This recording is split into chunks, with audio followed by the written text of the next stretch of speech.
God's waiting on you to do something. Stop saying that you're just waiting on God. Stop saying that you're just waiting, you're just being still. Because if you just passively sit there, then life is going to aggressively pass you by. Success requires activity. Success requires you to be active. Means that you have to do something. Even if your active is praying.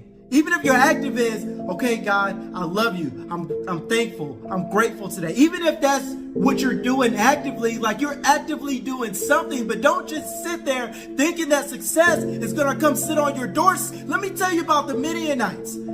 So we've talked about the Midianites before, how Gideon and his soldiers, his 300 soldiers, defeated over 100,000 of the Midianite army.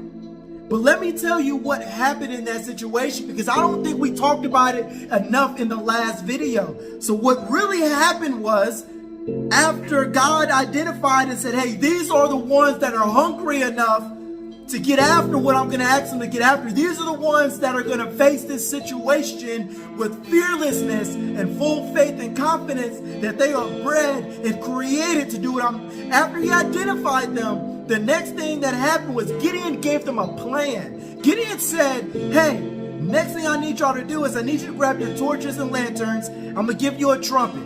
He split them up. He said, I'm going to break you up to 3 companies. Everyone's going to have 100 people, and you're going to surround the camp of the Midianites. And so they set forth, they went and surrounded the camp of the Midianites. And Gideon let them know, like, hey, follow my lead.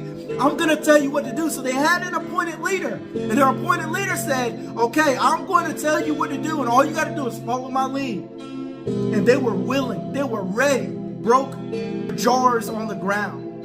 And their jars spread fire around the camp. So now at this point in time, the Midianite army camp is surrounded by a circle of fire. And then they blew their trumpets as loud as they could. And then they went into attack mode. And what this caused chaos and disruption in the Midianite camp, to the point that the Midianites started fighting each other.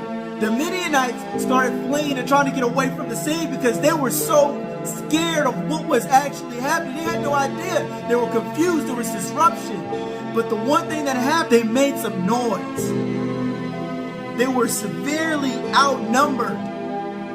Outnumbered, y'all. You're talking about one soldier in Gideon's army would have had to face over 400 soldiers in the Midianite army to defeat them. One person to 400. That's crazy. But they didn't see it that way. They saw it as, no matter what's in front of me, I have a plan. And I'm going to relentlessly follow that plan and execute it to the T, to the point where it caused chaos.